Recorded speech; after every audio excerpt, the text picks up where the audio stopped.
Isa sa mga common din yearly.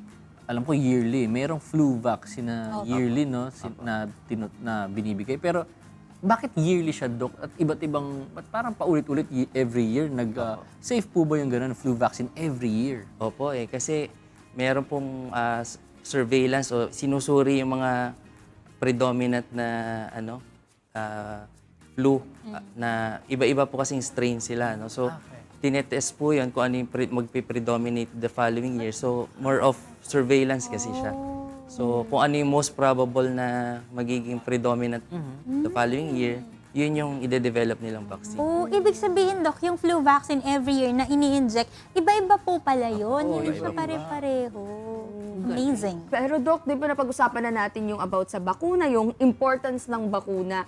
Paano naman po yung magiging accessible para sa lahat? Like, meron po ba na makukuha na libre yung mga kasambahay natin na wala kaming pera pang pabakuna? Meron po bang na-offer sa atin na libreng bakuna? Meron po yan sa health centers. Yan. Pwede rin po tayong magtungo dun sa mga public hospital, government hospital natin, sa outpatient nila doon para matanong kung ano yung kailangan nilang bakuna. Meron din po sa mga private clinic ng mga doktor, so pwede rin po sila magtungo doon para ma-assess and ano yung kailangan na bakuna.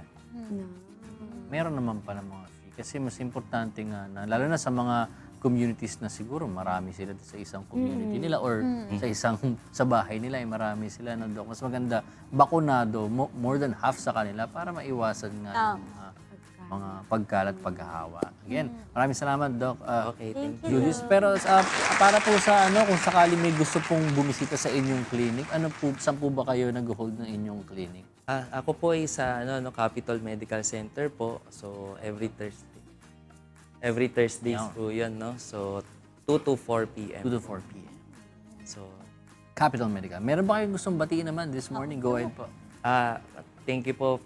Good morning, Kuya, sa sa opportunity to promote vaccination. So, wag po tayo matakot sa bakuna, no? Madami pong mga sakit na hindi nyo na nakikita ngayon gawa ng bakuna.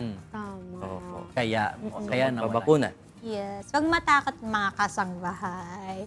Yan, maraming salamat po, Dr. Julius Miranda, Thank you rin sa po. pagpapaunlak po sa aming invitation po ngayong umaga. Kaya napakahalaga po pala talaga na mas lumakas ang immune system natin habang tumatanda tayo. Kaya tandaan natin yung useful and helpful tips na shinare ni Doc Julius kasi dapat healthy tayo.